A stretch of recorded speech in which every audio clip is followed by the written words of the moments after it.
2 கொரிந்தியர் 2:14. சீக்கிரம் வாசி. கிறிஸ்துவுக்குள் எப்பொழுதும் எங்களை வெற்றி சிறக்க பண்ணி எல்லா இடங்களிலேயும் எங்களை கொண்டு கர்த்தரை அறிகிற அறிவின் வாசனை வெளிப்படுத்துகிற தேவனுக்கு ஸ்தோத்திரம். கொலோசியர் 3:15. தேவ சமாதானம் பரவாயில்லையே கர்த்தர் சோதரி இருதயத்தில் ஆழக்கடவுள் வாசிங்க. இதற்கென்றே நீங்கள் நன்றி அறிதல் உள்ளவர்களாயும் இருங்கள். கவனிங்க, இங்க கவனிங்க. இந்த வருஷம் முடிவுல வந்திருக்கோம். உங்கள்ட்ட என்ன இருக்குன்னா கொஞ்சம் நன்றி இருக்கணும். என்ன இருக்கணும்? நன்றி இல்ல, நன்றி நன்றி நன்றி. யாருக்கு நன்றி சொல்லலாம்டானே? உங்களை நடத்தின, உங்களை காத்த, உங்களை பாதுகாத்த தேவனுக்கு நன்றி சொல்லு. உங்களுக்கு உதவி செய்த, ஒத்தாசை பண்ணின தேவனுக்கு நீங்க ஸ்தோத்திரம் செலுத்துங்க. இந்த ரெண்டும் இந்த மாசம் முழுவதும் நீங்க தேவனுக்கு நேராக செலுத்த வேண்டும். என்னென்ன காரியங்களுக்கு நீங்க நன்றி செலுத்தணும், ஸ்தோத்திரம் செலுத்தணும் அப்படிங்கிறதுக்கு நான் வேகமாக நீங்க வாசிக்காண்டா நான் வார்த்தையிலே சொல்லி விடுகிறேன். உங்களை நடத்தி இருக்கிறார், உங்களை, உங்க குடும்பத்தை, உங்களுடைய பிள்ளைகளை நடத்தி இருக்கிறார். அதுக்காக நீ நன்றி செலுத்தணும். உபாகமம் 1:31. அப்புறம் உங்களை போஷித்திருக்கிறார். சங்கீதம் 78:24 முதல் 27 வரை. அப்புறம் கவனிங்க, உங்கள் தேவைகளை சந்தித்திருக்கிறார். உங்கள் அத்தியாவசியமான தேவைகளை சந்தித்திருக்கிறார். அது 1 நாளாகமம் 29ஆம் அதிகாரம் 12ஆம் வசனம். கர்த்தர் ஸ்தோத்திரம். அடுத்து என்னன்னா, உங்களுக்கு வந்த வியாதி, பலவீனங்கள், கஷ்டங்கள், பாடுகள் இவை நடுவிலே நாம் விழுந்து விடாதபடிக்கு நம்மளுக்கு சுகம் தந்து பலம் தந்து ஆண்டவர் நம்மை நடத்தி இருக்கிறார். கர்த்தர் ஸ்தோத்திரம். அது சங்கீதம் 91:9-10. கடைசியாக சொல்ல விரும்புகிறேன். சில ஆபத்துகள் நமக்கு வைக்கப்பட்டிருந்தது. அந்த ஆபத்துகளில் இருந்து தம்பி, அந்த ஆபத்துகளில் இருந்து தேவனாய கர்த்தர், தேவனாய கர்த்தர் நம்ம விலைக்கு மீட்டிருக்கிறார். இருக்கட்டும். தேவனாய் கர்த்தர் நம்ம விலைக்கு மீட்டிருக்கிறார். ஐயா அகஸ்ட், இங்க உட்காரு. இங்க கவனி. இப்படியே பழகிட்டேன்னா சரியில்லாத பழக்கமா இருக்கும். இங்க கவனிச்சு ஹல்லேலூயா, கர்த்தர் ஸ்தோத்திரம். அதனால நம்ம எத்தனை காரியம் சொன்னேன்? 5 காரியம். நடத்தினார், போஷித்தார், சந்தித்தார், வியாதிக்கு விலக்கி காத்தார், ஆபத்து விலை காத்தார். நம்முடைய தேவன் 6வது, நம்முடைய தேவன் நம்மோடு கூட இருந்தார். மற்ற யாரும் கூட இல்லை. உங்களுக்கு ஆபத்து சொல்லலையோ? சங்கீதம் 21:4-5. கர்த்தர் ஸ்தோத்திரம். ஆபத்து காலத்தில் தேவன் நமக்கு விலக்கி காத்தார். நம்முடைய தேவன் நம்மோடு கூட இருந்தார். மத்தேயு சுவிசேஷம் 28ஆம் அதிகாரம் கடைசி வசனம். இத உலகத்தின் முடிவு இருந்தும் சகல நாட்களில் நான் உங்களோடு கூட இருப்பேன். கவனிங்க, உங்களோடு கூட இருப்பேன் சொன்ன ஒருவரும் உங்களோட கூட இல்லை. யாரா இருக்கலாம், உன்னை தாங்குவேன், உன்னை காயப்பாற்றுவேன், உன்னை உதவி செய்வேன், நன்மை பண்ணுவேன், அதை செய்வேன், இதை செய்வேன் அப்படின்னு சொன்ன ஒருவரும் இல்லை. என்னைய ஒரு ஆள் பார்த்துட்டு விலகி போச்சு. உதவி செய்வேன்னு சொன்ன ஆளு என்னை பார்த்துட்டு விலகி போச்சு. அப்படிதான் நினைச்சேன். மனுஷன் விலகுதான் செய்வான், கர்த்தர் ஒருவர் தான் விலகாதவர். சரி, இதுக்கு என்ன செய்யணும்? நன்றி செலுத்தணும், ஸ்தோத்திரம் செலுத்தணும். சரி, சிம்பிளா சொல்லிட்டேன், புரிஞ்சுக்காங்க. நன்றி செலுத்தணும், ஸ்தோத்திரம் செலுத்தணும். வேற எதுக்கு நீங்க நன்றி செலுத்தி ஸ்தோத்திரம் செலுத்தி வேஸ்ட் பண்ணாண்டா இதை காலை செலுத்துங்க. அடுத்தது கவனிங்க, தேவன் இந்த ஆண்டு நமக்கு வெற்றி தந்திருக்கிறார். வெற்றி அல்ல ஜெயம் தந்திருக்கிறார். அதே இந்த ஆண்டுல நாம் தோல்வி அடைஞ்சிருக்கோம். எப்படி வெற்றி பெற்றோம், ஏன் தோல்வி அடைஞ்சோம், நான் முதல்ல எப்படி வெற்றி பெற்றோம் எனக்கு காரியம் சொல்ல விரும்புகிறேன். ஒருவேளை தோல்வியை சொல்ல சமயம் இருக்குமான்னு தெரியாது, ஆனால் சொல்ல பிரயாசப்படுகிறேன். ஏன்னா இது கடைசி நாட்களாக இருப்பதனால சொல்லி தருவது ரொம்ப நல்லது. கவனிங்க, நான் சொல்லி தருவதை நீங்க விளங்கி உள்கொள்ளுங்க. நீங்க எதிர்காலங்களில் நீங்கள் எதிர்நீச்சல் போட்டு முன்னேறுவதற்கு அது ஏதுவாக இருக்கும். கர்த்தர் ஸ்தோத்திரம். நான் உங்களுக்கு சொல்லி தருகிற ஒவ்வொன்றும் மிக முக்கியமான சொல்லித்தரேன். அதாவது எப்படியோ நேரத்தை போக்கிடுவோம் அப்படிங்கிறதுக்காக சொல்லி தருவது இல்லை. ஒவ்வொரு சபைகள்ல கர்த்தர் ஸ்தோத்திரம், கடந்த வாரத்துக்கு முந்தின வாரம் 2 நாள் நான் ஒரு இடத்துல இருந்தேன். அங்க உள்ள சபை விசுவாசிகள் ஜனங்கள் 2 சபையில் செய்தி கொடுத்தேன். சொன்ன ஒரு வார்த்தை என்னன்னா, ஐயா நீங்க திரும்ப எப்போ வருவிய அப்படின்னு கேட்காங்க. அந்த 2 நாளும் அவங்க சொல்றாங்க, பரலோகம் போல் இருந்தியா அப்படிங்கிறாங்க. சபையே கண்ணீர் விட்டு அழுதாங்க. இப்படி எல்லாம் தேவன் நடத்துற பகுதியில என் பையன் சொல்லுவான், அறுத்ததே அறுக்கையப்பா பாஸ்டர், இதை தவிர உனக்கு என்ன உண்டு அப்படின்னு சொல்லி அவன் சொல்லுவான். அவன் என்ன வளர்த்தாலும் சொல்லாம இருக்க முடியாதா? அத்தனை சொல்றேன், எனக்கு உதவி செய்த, எனக்கு நன்மை செய்த இவன் சொல்லாம இருக்க முடியுமா? சொல்லதான் செய்வேன். இடையிடையே சொல்லுவேன் சொல்லுவேன். அது சொல்லுவான், இதையே போட்டு அருன்னு அறிக்கையில அப்படின்ட்டான். அவனுக்கு அது அருவியா தெரியுது, போனா போ அப்படின்னு சொல்லிட்டு அவன் போயிட்டு இருக்கேன். கவனித்துக் கொள்ளுங்க. ஆனாலும் தேவனாகிய ஆண்டவர் நம்மை நடத்துகிறார். நான் முதலாவது அவர் அப்போஸ்தலன் பவுல் சொல்றார், எங்களை எல்லா இடத்திலும் வெற்றி சிறக்க பண்ணின தேவனை ஸ்தோத்திரிக்கிறோம். நல்ல கவனிங்க, சிம்பிளா சொல்லியிருந்தேன். பேதுரு முதல்ல தோல்வி அடைஞ்சான். இயேசு பின்பற்றி தான் வந்தான், தொட்டு தான் வந்தான், ஆண்டோடு கூட ஜெபம் பண்ணான், காரியம் செய்தான், தோல்வி அடைஞ்சான். எப்போ ஜெயிச்சான்? நடைமுறையில சொல்லித்தாரு, எப்போ ஜெயித்தான்? பரிசுத்தாவின் நிறைவை பெற்ற பிற்பாடு பேதுரு தோல்வி அடையல. அதுவரை தோல்வி அடைந்தான். இயேசுவ தெரியான்னு சொன்னான், சத்தியம் பண்ணான், சபித்தான், எல்லாம் சாபம் போட்டான், தோல்வி அடைஞ்சான். ஆனா அதே நேரத்துல அப்போஸ்தலர் 2ஆம் அதிகாரத்துல பரிசுத்தாவியானவருக்காய் காத்திருந்து, வாக்குத்தத்தத்துக்காய் காத்திருந்து வெற்றி பெற்ற பிற்பாடு அவன் தோல்வி அடையல. கடைசி நிமிஷம் வரை தோல்வி அடையல, எல்லாம் ஜெயம். அப்ப என்ன அர்த்தம்? ஃபர்ஸ்ட் ஒருவன் ஜெயம் பெறணுமானா பரிசுத்தாவின் அபிஷேகத்தை பெற்று நிறைவோடு வாழணும். எப்படி வாழணும்? பரிசுத்தாவின் நிறைவோடு வாழணும். நீங்க வீட்டுல இருக்கும்போது அல்லது சபையில தனியா இருக்கும்போது உபவாசத்துல அல்லது ஆராதனையில அந்நிய பாஷை பேசி ஆவிக்குள்ளாகி கர்த்தரை ஆராதிக்கிற நிரம்பினா உங்களுக்கு தோல்வி வராது. அல்லேலூயா. இதை செய்யலைன்னா கண்டிப்பா தோல்வி வந்துடும். நீ பாத்துக்காங்க. கர்த்தர் ஸ்தோத்திரம். நான் 2வது சொல்ல விரும்புகிறேன். கர்த்தர் ஸ்தோத்திரம். 2வது நம்முடைய வாழ்க்கையில இருக்க வேண்டிய என்ன கவனிங்கள். ஆட்டுக்குட்டியானவர் எங்கே சென்றாரோ அங்கே சென்றவர்கள் இவர்களை. அப்படின்னா என்ன? இயேசுடைய அடிச்சுவடை பின்பற்றினவர்களுக்கு தோல்வி வராது. இயேசு செல்லாத தம்பிமார் கவனி, ஜோசப் கவனி, இயேசு செல்லாத பாதையில சென்றால் தோல்வி வரும்.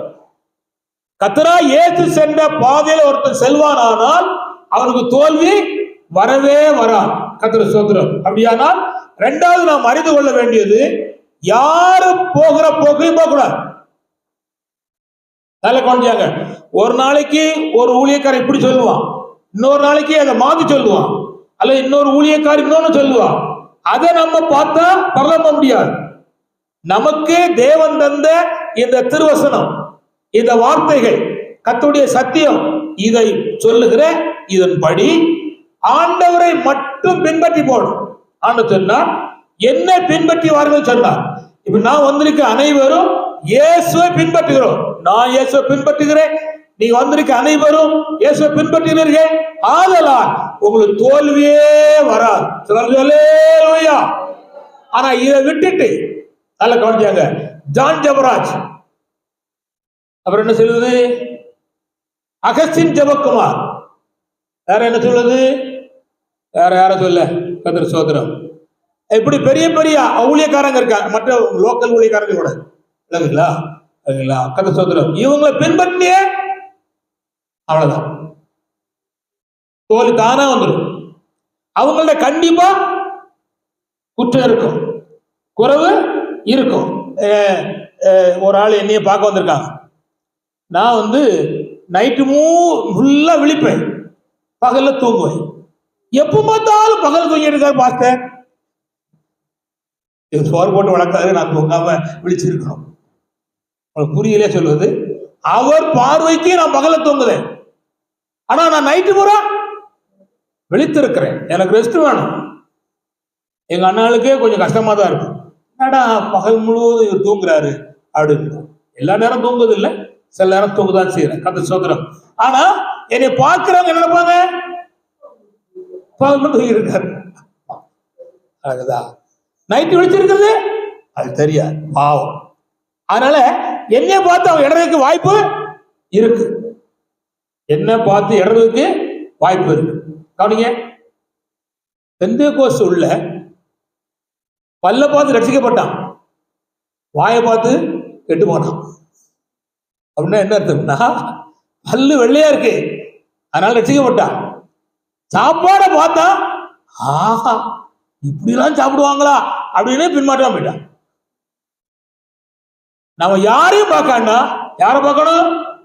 கர்த்தராகிய இயேசு கிறிஸ்துவை மட்டும் பார்க்கணும். அவர்கிட்ட தான் குற்றம் இல்லை, அவர்கிட்ட தான் பாவம் இல்லை, அவர்கிட்ட தான் அக்கிரமம் இல்லை, அவர்கிட்ட தான் எல்லாவற்றுக்கும் மேலாக நீதி நேர்மை பரிசுத்தமும் இருக்கு. அவரே பாருங்க, அவரே பாருங்க.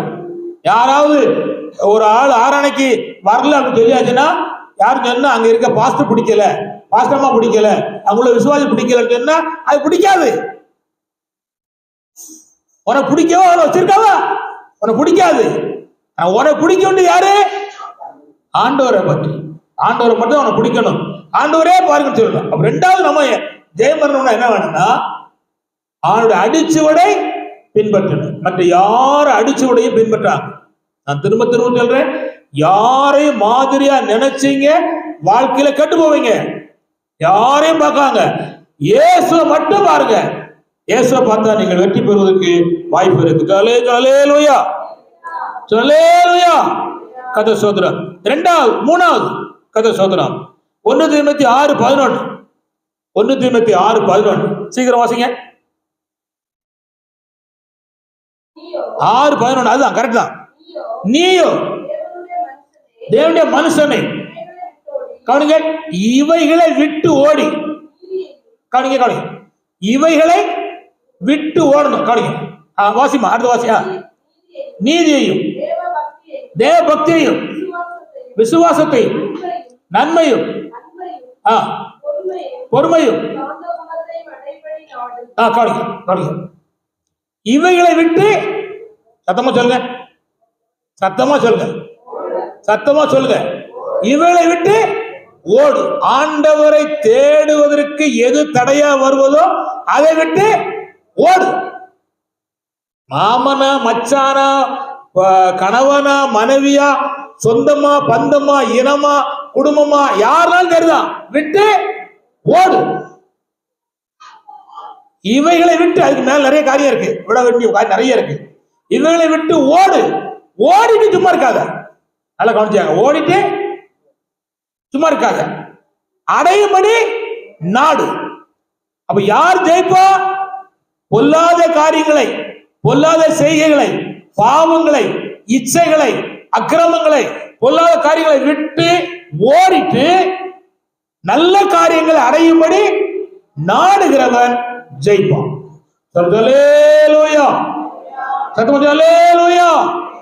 அது முக்கியம். கர்த்தர் ஸ்தோத்திரம். அப்போ நம்முடைய வாழ்க்கையில நாம் அந்த இலக்கை அடைவதற்கு நாம் சில காரியங்கள் உண்மையாக விட்டு ஓடணும். விட்டு ஓடுவதற்கு நான் 2 காரியம் உங்களுக்கு சொல்லித்தர விரும்புகிறேன். விட வேண்டியது பாரம், பாவம். என்னது? சத்தமா சொல்லுங்க. பாவம், பாரம், இந்த 2 உங்களை நெருக்கும். பாவம் என்றால் மரணத்தின் சம்பளம். பாவத்தின் சம்பளம் மரணம். அப்போ காணுங்கள், பாவத்துக்கு விட்டு ஓடணும்.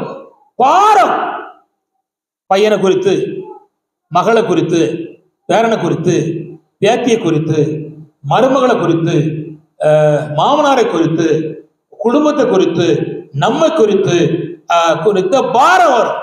வருமா வராதா? வரும். ரட்சிக்கப்படலையே, ஞானஸ்நானம் வரலையே, இன்னும் என் பிள்ளைக்கு விடுதலை இல்லையே, இவ்வளவு மேன்மையான அனுபவங்களுக்குள்ள வரலையே அப்படிங்கிற பாரம் வரும். அதையும் அவன் சமூகத்தில் இறக்கி வச்சிடணும். இறக்கி வச்சுட்டா நிச்சயம் நமக்கு வெற்றி உண்டு. அப்ப மூணாவது நாம் செய்ய வேண்டியது என்ன? விட்டு ஓடணும், அடைய வேண்டியதை நாடணும். கதை சோதரம் அடுத்த சொல்லுகிற வேகமா கதை சோதரம் வாசிப்போ. 1 தீமோத்தேயு 6:12. 1 தீமோத்தேயு 6:12. நீ பைபிள் எடுத்து வாசியா? பைபிள் 1 தீமோத்தேயு 6:12 வாசியா? விசுவாசத்தில்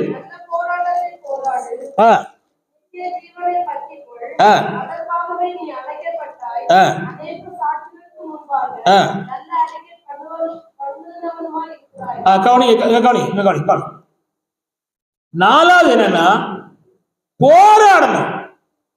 என்ன செய்யணும்? சத்தமா சொல்லுங்க, சத்தமா சொல்லுங்க. போராடணும். போராடாம நம்ம வெற்றி பெறவே முடியாது. என்ன போராடணும்? நான் நம்முடைய பிள்ளைகள் இந்த தெய்வீகத்துல வருவதற்கு நாம் ஜபத்துல, உபவாசத்துல, கண்ணீர்ல, தியாகத்தோடு தேவனுக்கு முன்பாக போராடும். ஆண்டவர் ரட்சித்து தாரும், அபிஷேகத்து தாரும், வேறு பிரித்து தாரும், ஆவிக்குரிய பிள்ளையா மாற்றி தாரும் அப்படின்னு தேவனுக்கு மேல செய்யணும். போராடும், போராடணும். நான் சொல்லுதேன், ரட்சிக்கப்படாதிருக்கிற குடும்பத்தில் இருக்கிறவர்களுக்கு நான் திரும்ப திரும்ப சொல்றேன், இயேசுவை ஏற்றுக்கொள்ளாம இந்த ஊர்ல 1000 கோடிக்கு அதிபதியா இருந்து செத்தாலும் நடதான் போவான். ஒரு பைசா இல்லாம இயேசுவை சொந்த ரட்சகராக ஏற்றுக்கொண்டவன் பரலோகம் போய் சேர்ந்துருவான். அதனால எது முக்கியம் என்பதை வருகிற நீங்கள், உங்களுடைய சொந்த குடும்பத்தில் இருக்கிற பிள்ளைகள், நீங்க பெற்ற பிள்ளைகள், அல்லது உங்களுக்கு தங்கச்சிமார் பெற்ற பிள்ளைகள், உங்களுடைய உறவினர்களுடைய குடும்பங்கள் இருக்கிற பிள்ளைகள், எந்த விதத்தில் இயேசு ஏற்றுக்கொள்ள வழி என்ன உண்டோ அதுக்கு நீங்க பிரயாசப்படணும். ஏனோ தானன்னு விட்டாங்க, கர்த்தர் உங்களை வச்சிருக்கிறார். அல்லேலூயா. அந்த காலம் உங்களுக்கு கொடுக்கப்பட்ட காலம், அதை நீங்க பயன்படுத்தீங்களானால் நிச்சயம் ஆசீர்வதிக்கப்படுவீர்கள். அப்படி இருக்கிறா போராடணும். என்ன செய்யணும்? போராடணும். எதுல? உபவாச ஜெபத்துல, விழிப்பு ஜெபத்துல, தனி ஜெபத்துல, ஆண்டவரே அப்படின்னு சொல்லி போராடணும். அப்படி போராடினா போராட்டத்தின் முடிவில் நிச்சயம் கர்த்தர் நமக்கு ஜெயம் தருவா. அல்லேலூயா, அல்லேலூயா. கர்த்தர் சோதரம். அடுத்து சொல்றேன், கவனிங்க, வார்த்தை சொல்லிவிடுறேன். ஆவிக்குரிய பிள்ளைகளுடைய உறவுகளை நாம் விடவே கூடாது. சபை கூடி வருதல், உபவாச ஜபம், அல்லது நாட்டிலும் ஆராதனை, அல்லது விழிப்பு ஜபம், இல்ல கன்வென்ஷன் கூட்டங்கள், இவைகளிலே நீங்க கூடி வருவதை விடவே கூடாது. எந்த சாக்கு போக்கும் சொல்லாதங்க. எனக்கு பலவீனம், எனக்கு வீட்டுல வேலை இருக்கு, வயல்ல வேலை இருக்கு, நான் ஒரு ஆளு, ஒத்தப்புறம் கூட்டாளி, எனக்கு வேற ஆள் இல்லை, என்ன சொன்னாலும் ஆராதனைக்கும் கூட்டங்களுக்கும் வருவதை விடாதுங்க. ஏனென்றால் இந்த கூட்டத்தில் நீ வருந்து 1 மணி நேரம் 2 மணி நேரம் இருந்து ஆராதிப்பதை பரலோகம் பார்த்துதான் உங்களுக்கு நன்மைகள், ஆசீர்வாதங்கள், பாதுகாப்பு, செழிப்பு, முன்னேற்றங்கள் அத்தனை கத்த தருவா. அல்லேலூயா. ஆதலால் இந்த விதமான அனுபவங்களை இருக்கக்கூடாது, விடவே கூடாது. அல்லேலூயா. நீங்க இங்க ஆராதிக்கும் போது, துதிக்கும் போது, பாடும் பொழுது சேர்ந்து கர்த்தரை ஆராதிக்க, துதிக்க, பாட, அதுல நீங்க முன்னேறிட்டே இருக்கணும். கதை சோதரம். அல்லேலூயா. சரி, கதை சோதரம். அடுத்தது வெளிப்படுத்தின விசேஷம் 12:11. வெளிப்படுத்தின விசேஷம் 12:11. சீக்கிரம் வாசிங்க. 12:11.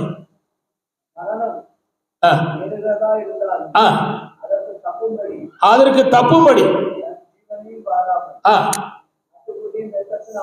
ஆட்டுக்குட்டியின் ரத்தத்தினாலும் சாட்சி வசனத்தினாலும் ஜெயித்தார்கள். இப்ப இங்க என்ன ரெண்டு காரியம் இருக்கு ஜெயம் எடுப்பது. ஒன்று கர்த்தராகிய இயேசு கிறிஸ்துவினுடைய ரத்தம், இன்னொன்னு வசனம். கவனிங்கள், அதான் வசனம் என்பது ஆவியின் பட்டயம். சத்தம் அல்லேலூயா. இங்க கவனிச்சாங்க.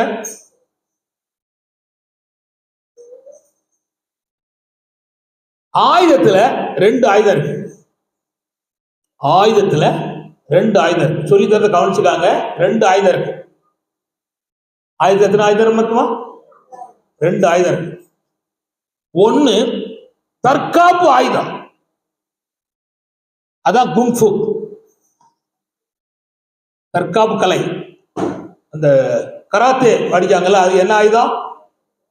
தற்காப்பு கலை. அடுத்த கொல்லுவதுக்கு இல்லை, தன்னை காப்பது. சரி, இப்ப நம்ம ஆவிக்கு நிலையில காப்பதற்கு வசனத்துல தற்காப்பு ஆயுதம் இருக்கு. அதான் பாதரட்சை, தலை சீரா, மார்க்கவசம், சத்தியம் என்னும் கச்சை. இதெல்லாம் தற்காப்பு ஆயுதங்கள். அது எபேசியர் 6ஆம் அதிகாரத்துல படிக்கிறோம். இதெல்லாம் என்ன ஆயுதம்? சொல்லுங்க, தற்காப்பு ஆயுதம். ரெண்டு ஆயுதம் சொன்ன தமிழரசு, என்ன ஆயுதம் சொல்லுவோம்?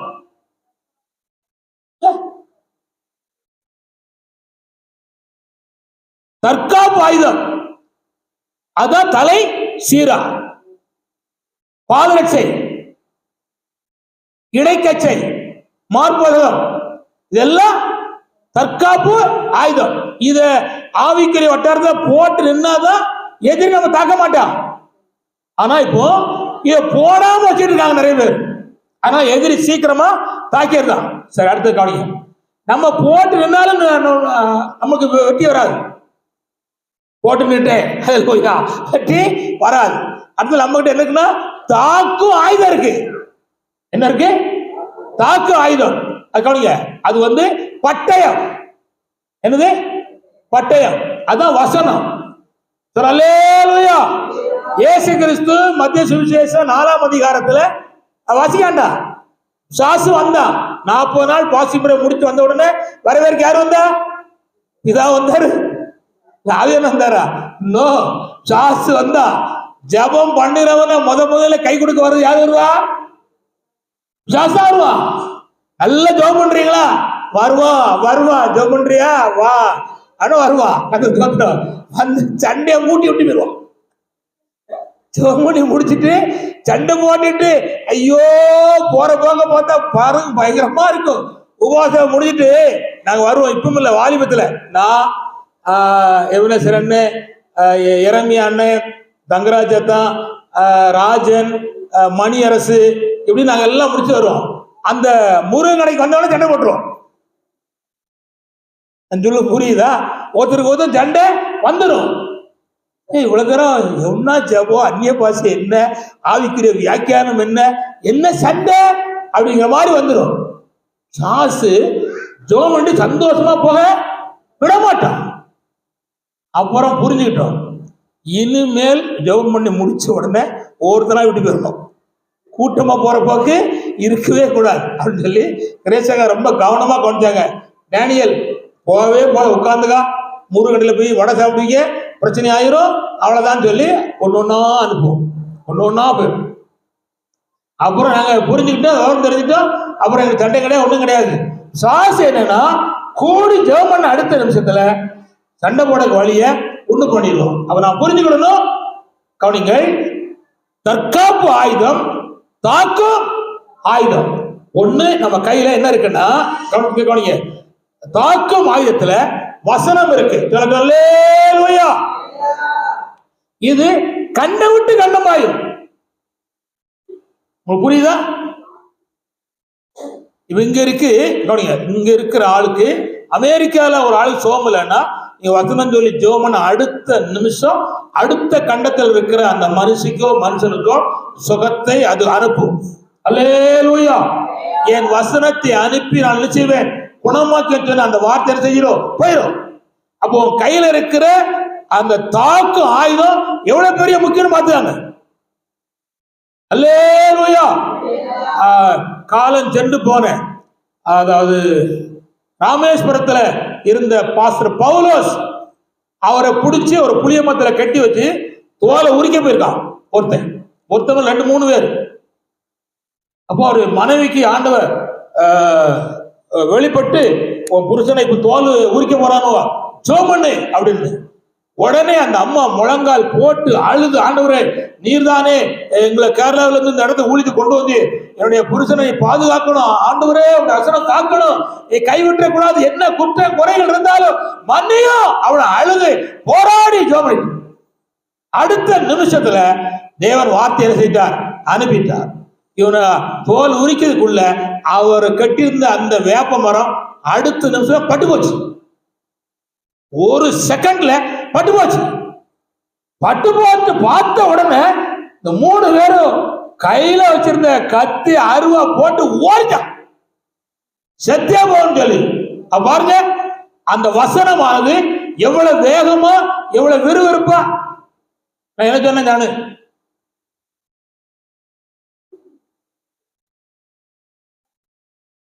நீங்க சொல்லாங்க தமிழரசு என்ன சொன்னேன், மூஞ்சி லட்சத்தை பத்தியா என் நிலையில் இருக்கேன்னு. இப்படிதான் நிறைய பேர் இருக்கா ஆராயணல சொல்லுங்க, உள்வாங்க கிடையாது. காலமெல்லாம் இடிச்ச புலி மாதிரி உட்கார்ந்துட்டு இருக்குது, ஒரு முன்னேற்றம் இல்லை. காரணம் என்ன? உள்வாங்குவது இல்லை. அப்போ தற்காப்பு ஆயுதம், தாக்கும் ஆயுதம். அப்ப கண்டை விட்டு கண்டம் பாய்கிறது தான் வசனம். ஆனா கையில கவனிங்க, பழைய ஏற்பாடு காலத்துல கவனிங்க, பழைய ஏற்பாடு காலத்துல ஒருத்தன் கையில ஈட்டியை கொடுத்திருந்தார், ஒருத்தன் கையில எயிற அம்பை கொடுத்திருந்தார், ஒருத்தன் கையில கவனை கொடுத்திருந்தார், ஒருத்தன் கையில தடியை கொடுத்திருந்தார், ஒருத்தன் கையில கோலை கொடுத்திருந்தார். அவன் தந்த நிலையில நின்று பயன்படுத்தின அத்தனை பேரும் அவன் குடும்ப பிள்ளைகளை பாதுகாத்து ஆசிரியப்பட்டாங்க. அல்லேலூயா, அல்லேலூயா. உங்ககிட்ட தற்காப்புக்குரிய ஆயுதத்தை நீ அணுகிருக்கணும், தாக்கும் ஆயுதத்தை பயன்படுத்தணும். பயன்படுத்தாம சும்மா இருந்தா அது ஆண்டவர் பொறுப்பு இல்ல. உன் கையில கொடுத்திருக்காரு, நீங்க காலமெல்லாம் ஆண்டவரே செய்யும், ஆண்டவரே செய்யும், ஆண்டவரே செய்யும். அரிசி மாவு எண்ணெய் பருப்பு எல்லாம் வச்சுக்கிட்டு ஆண்டவரே செய்யும், ஆண்டவரே செய்யும்னு அர்த்தம். ஒரு செய்ய அறிவு தந்திருக்க, செய்ய பணம் தந்திருக்க, பொருள் தந்திருக்க, நீ செஞ்சு உன் பிள்ளைய கொடுத்து நீர் சாப்பிட்டு சந்தோஷமா வாழு. அப்படிதான் கதை சொல்ற. உன் கையில உன் குடும்பத்துக்காக ஜெயிப்பதற்கும் முன்னேறுவதற்கும் ஆசிரமமா இருப்பதற்கும் உன் கையில் ஆயுதம் தந்திருக்க, நீ பயன்படுத்தாம சோம்பேறியாக கீழே வச்சுக்கிட்டு ஐயா ஐயா நினைக்க முடியும்? அப்ப நம்ம பயன்படுத்தணும். கதை சோதரம் அதெல்லாம் புரிஞ்சுக்கணும். அப்ப தற்காப்பு ஆயுதம், தாக்கு ஆயுதம். குட். அப்பா என்ன பாடுபட வேண்டியிருப்பா அவங்க சொல்லி தருவது. கத்திர சோதரம் பேசலாம் சொல்லலேலூயா. யானை பால் குடிச்சாலும் போதாதுப்பா.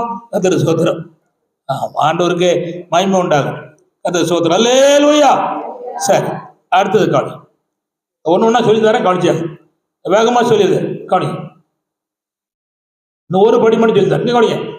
ஜெயிப்பதற்கு தோல்வி அடைவுக்கும் சொல்லி தந்துடுவேன், புரிஞ்சுக்கணும். அதாவது தோல்வி எதனால அடைகிறோம் அதுன்னு சொல்லி ஒரு 10 நிமிஷம் சொல்லி தந்துடுவோம். பொறுமையாக இருக்கக்கூடிய அன்போடு கூட கேட்கிறேன், கவனிச்சுக்கோங்க. நம்ம ஜெயிப்பதற்கு கர்த்தரை அறிகிற அறிவு இருந்தால்தான் ஜெயிக்க முடியும். கவனிங்க, இங்க கவனிங்க, யோசா கவனி. என்ன படிச்சியோ படிக்கிறியோ, கர்த்தரை குறித்ததான அறிவுல நீ வெற்றி பெறணும். இந்த ஆண்டவர் யாரு அப்படிங்கிறத நீ அறிஞ்சு வெற்றி பெறணும். அப்ப கர்த்தரை குறித்ததான அறிவு தான் ஒருவனுக்கு வெற்றியை கொண்டு வரும். ஹல்லேலூயா. நான் சிம்பிளா சொல்லித்தரேன். கானானுக்குள் உள்ள போனோம். 12 பேர் உள்ள போனான்.